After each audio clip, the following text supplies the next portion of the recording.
Bonjour, bonsoir à tous. Ayant une qualité micro pourrie, vous n'entendrez qu'un synthétiseur pour vous épargner. Nous allons aborder sur cette chaîne principalement des sujets concernant l'avenir de la France et ses résidents. Inutile de perdre du temps en discours que vous avez déjà entendus. Aujourd'hui l'Occident et donc la France n'est plus dans une phase de prospérité. Crise énergétique, politique, sociale, désindustrialisation, chômage, absence de perspectives ou de solutions concrètes. Où que nous regardions, quoi que nous écoutions, le discours principal est la fin, la dégénérescence de notre société qui ne sait plus où elle va, qui n'arrive pas à résoudre ces problèmes qui la tuent. Mais plutôt que de nous remuer dans le vide tel un poisson hors de l'eau, nous devrions agir tant au niveau énergétique, économique ou politique. Les formes d'énergie que nous connaissons ne sont plus assez fiables, mais il en existe d'autres que nous n'avons pas encore pensé à exploiter. Je vous renvoie à la première vidéo sur ma chaîne qui vous donnera des informations concrètes pour illustrer mes futurs propos. Nous allons commencer par constater les faits pour en déterminer la situation présente de la France. Nous ne serons pas exhaustifs et je vous invite à regarder d'autres vidéastes politiques pour avoir plus de points de vue. Je vais vous parler de valeurs universelles, terme qui prendra son sens au cours de cette vidéo.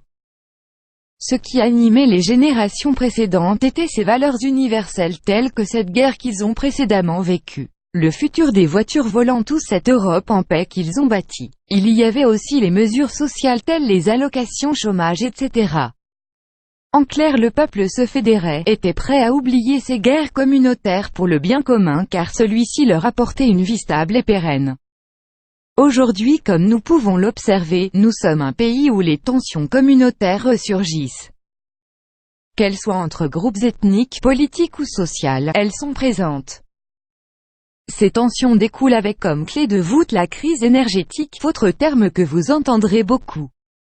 Il faut savoir que l'énergie est ce qui a fait et qui fait notre société. C'est à la fois notre carburant mais aussi notre comburant, il nous permet de créer des choses avancées et permet aussi de les faire tourner.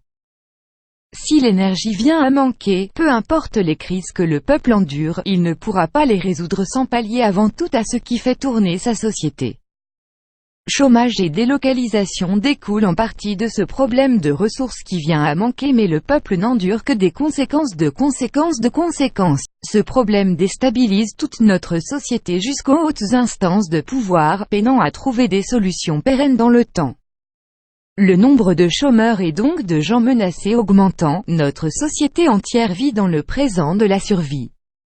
Nous revenons peu à peu à un esprit animal de survie car celle-ci est menacée et donc nous en oublions de nous projeter dans l'avenir. Or ce qui a fait que nous sommes arrivés là n'est pas une vision présentiste. Vous remarquerez que l'idée d'avenir est quasi inexistante, ce qui empêche les gens de se projeter de façon stable dans le futur. N'ayant plus de repères temporels sereins ni de ressources dans le temps présent, ils deviennent agités, se soulèvent contre le système qui n'assure plus sa fonction de maintenir une société fonctionnelle. Une crise démocratique se matérialise détruisant les libertés individuelles pour basculer peu à peu à un régime autoritaire, produit fréquent de crises majeures pour maintenir l'ordre par la force. Pour affronter ces problèmes, je citerai Étienne Klein. Nous devons réactiver un discours politique, économique et social sur le futur. Cela nous donnera à la fois des objectifs à atteindre, donc des lignes dessinées pour nos entreprises, mais aussi des raisons de vivre à monsieur tout le monde. En réactivant ce discours, nous allons créer une valeur universelle, celle du futur que nous voulons, qui est une valeur qui parle à tout le monde. Une autre valeur universelle qui en découlerait serait le travail qui permettra de soulager l'instinct de survie de nos résidents. Nous pouvons fédérer toutes ces communautés au sein du pays sous des perspectives d'avenir, d'énergie et donc de sociétés stables qui apaiseront les maux et les attaques communautaires. Les seuls moments de paix que l'homme vit sont ceux où il est trop occupé à construire sa société. Dans un contexte de régression et de repli sur soi, il est nécessaire de réactiver un discours universel permettant au peuple avec des repères différents de se réunir sous un même objectif commun. Et ainsi motiver la population à agir pour le bien commun car la société lui rendra dans sa vie. Nous devons arrêter de procrastiner car en faisant cela nous aggravons notre cas. En ne discutant pas des vrais problèmes car occultés par des problèmes communautaires, nous vivons une crise sociétale qui risque de nous faire s'écrouler. Nous pourrions réfléchir aux formes d'énergie qui s'offrent à nous, celles que nous n'avons pas encore exploitées. Un futur existe pour notre société, mais il faut agir maintenant avant de se faire couper l'herbe sous le pied, car nous ne sommes pas le seul pays à lutter aujourd'hui pour la survie de son peuple. Nous avons besoin tous ensemble de parler de ce qu'on sera en 2050. Cette année pourrait être une date qui nous guiderait dans la nuit tel un phare. Quelles énergies utiliserons-nous? Qu'aurons-nous développé? Tant de questions auxquelles nous devons répondre pour savoir quel chemin emprunter, pour savoir quoi dire à nos enfants et comment leur donner des valeurs stables sur lesquelles ils peuvent se baser. Ils seront plus à même de savoir quel emploi leur conviendrait, ayant des motivations pour recevoir une éducation. Nous avons besoin de nos artistes pour représenter et imager notre avenir. Nous avons besoin de scientifiques pour développer de nouvelles technologies. Nous avons besoin de nouvelles entreprises sur le territoire pour exploiter les ressources dont nous allons parler. Nous avons besoin de trouver des gisements de ressources à exploiter. Mais surtout vous avez besoin que j'arrête d'épiloguer. Commençons. Nous allons explorer des pistes de réflexion que je vous propose. Le plastique, le méthane, le recyclage, l'intelligence artificielle et enfin les astéroïdes. Ces objectifs sont progressifs, les premiers correspondant plus au court terme tandis que les finaux représentent le très long terme.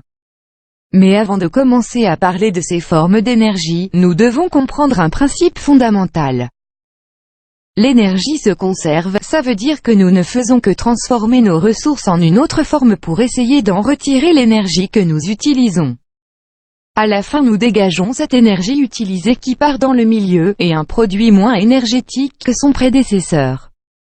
Cependant pour certains produits tels que le plastique nous conservons encore beaucoup d'énergie dans celui-ci. Selon ce principe de conservation de l'énergie, on ne peut pas produire de l'énergie à partir de rien, il est nécessaire d'avoir une ressource primaire pour la transformer. Le pétrole est une ressource qui se tarit mais heureusement la France a le nucléaire pour un temps donné. Cependant le manque de terres rares, pétrole pour les véhicules ainsi que de produits finis venant d'autres pays, mais issus du pétrole. Nous sommes pour l'instant limités dans notre marge de manœuvre et aucune mesure sociale, aucun homme ou femme politique ne résoudra cette situation sans trouver une nouvelle source à exploiter. Pour cela nous devons utiliser la science en tant qu'outil qui nous a permis de bâtir ce que vous pouvez toucher de vos doigts. La science nous dit que l'énergie est là, a toujours été là, mais elle a changé de forme, il y en a une partie qu'on ne récupérera jamais mais une autre qui est toujours là comme par exemple les plastiques et les électroniques pleins de raretés qui sont jetés. Les chutes de matières premières telles le bois ou encore les eaux qui ont été chauffées et qui sont relâchées dans les mers. Un premier gisement que je propose aux entrepreneurs qui m'écoutent. Les océans internationaux ont des tourbillons enfermant plus de 150 millions de tonnes de plastique dans des cycles desquels ils ne peuvent sortir. Je ne suis pas là pour vous faire un discours écologique, sachez juste que le plastique peut être retransformé en de multiples objets du quotidien. Nous avons des gisements placés dans des eaux internationales avec une certaine liberté d'exploitation. Nous avons la technologie pour savoir les retransformer et nous avons une partie de la population chômeuse qui n'attend que d'aller pêcher et transformer cette matière pour créer de nouvelles richesses. De plus, si le plastique ne peut pas être retransformé, il peut être brûlé pour tirer du feu de l'énergie qui peut être revendue. En dernier lieu, les entreprises qui proposeront des projets de dépollution des océans se verront accorder beaucoup de fonds et crédits à leurs tâches, ainsi qu'une reconnaissance de la société et des richesses à vendre par-dessus le marché.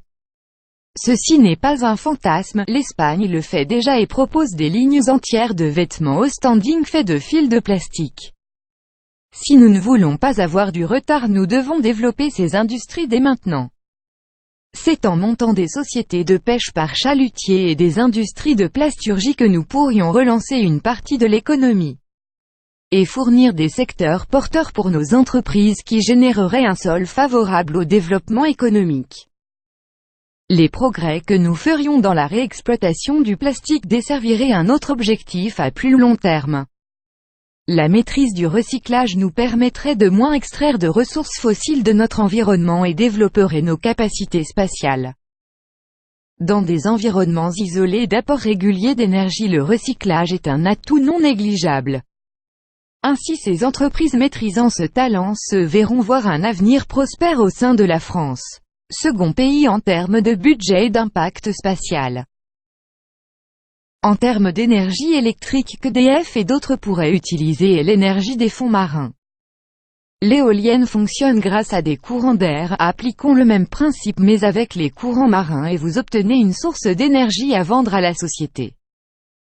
Ceci fera des emplois nombreux car le territoire maritime français est très grand grâce aux multiples îles dispersées.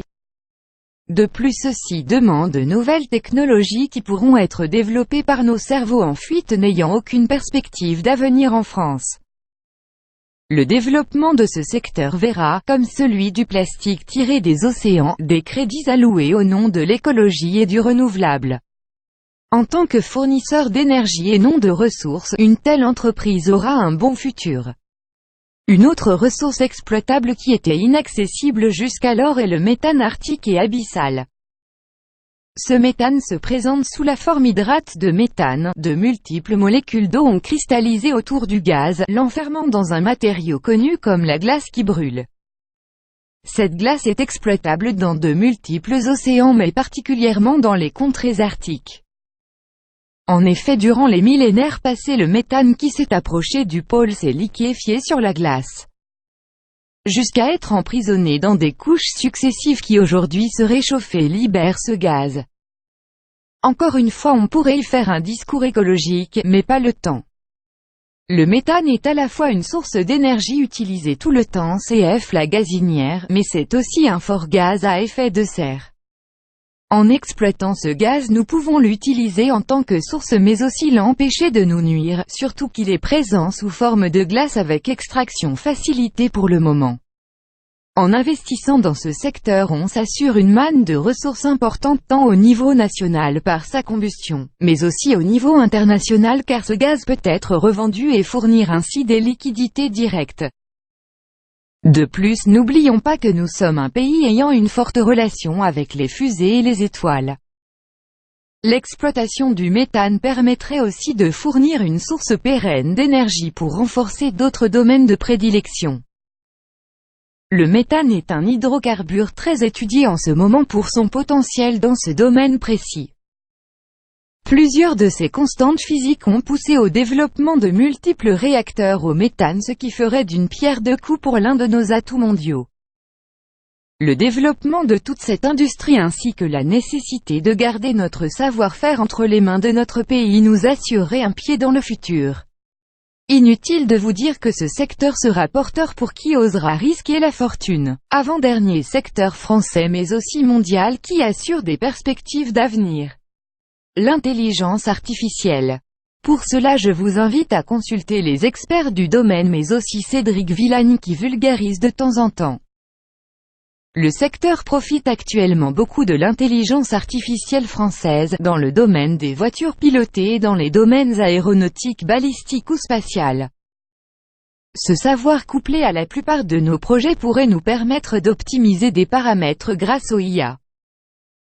Afin de mieux calculer et anticiper les paramètres sensibles de nos usines et technologies.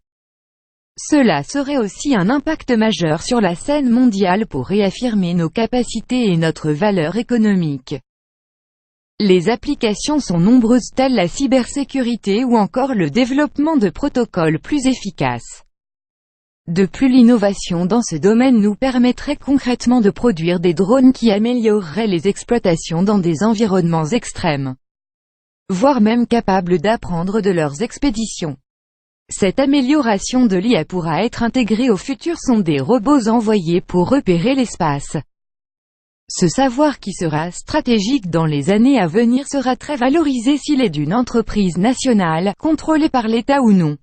Les acteurs de ces projets auront leurs deux pieds à terre pour construire sereinement le futur de l'humanité. La dernière source d'énergie et de ressources, les deux étant fortement liés, je pense que vous savez déjà de quoi je veux parler. L'espace et plus particulièrement les astéroïdes est une source d'énergie dantesque. Cependant cela est un objectif à très long terme, au moins la deuxième moitié du siècle minimum. Mais cela ne veut pas dire que nous ne devons pas nous y diriger.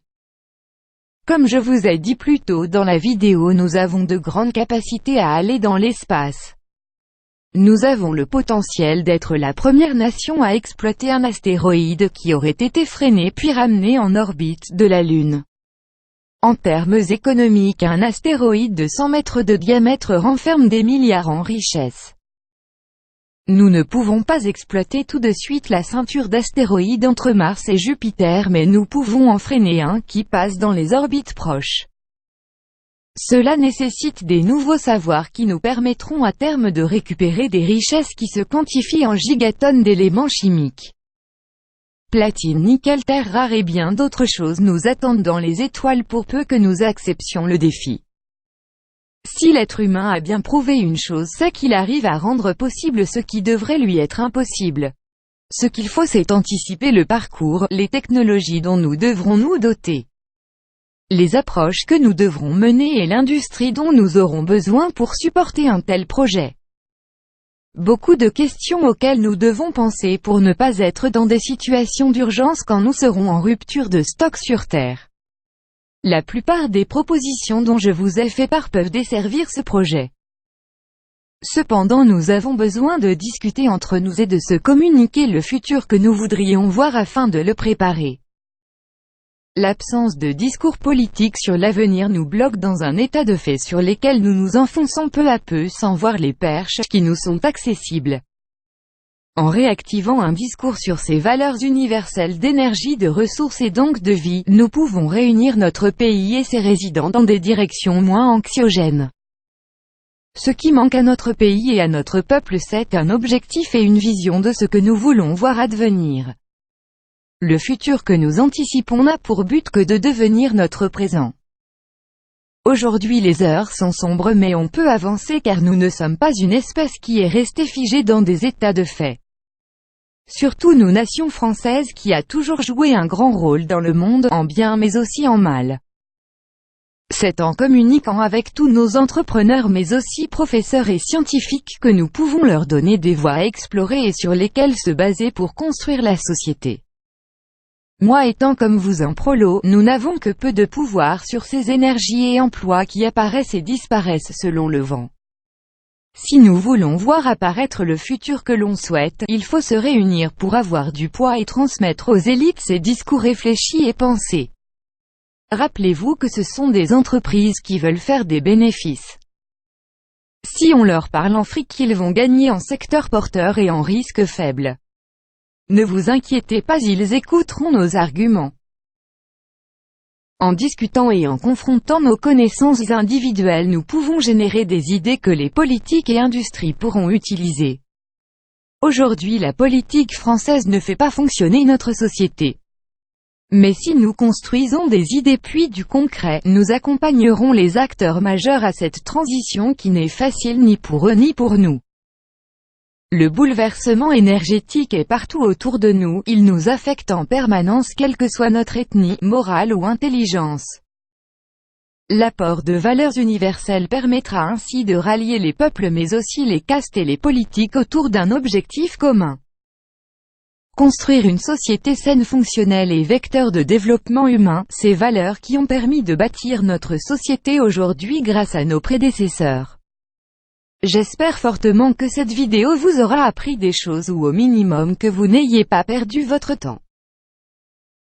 Nous nous retrouverons pour d'autres vidéos sur des sujets différents. Portez-vous bien mais surtout, osez penser votre avenir.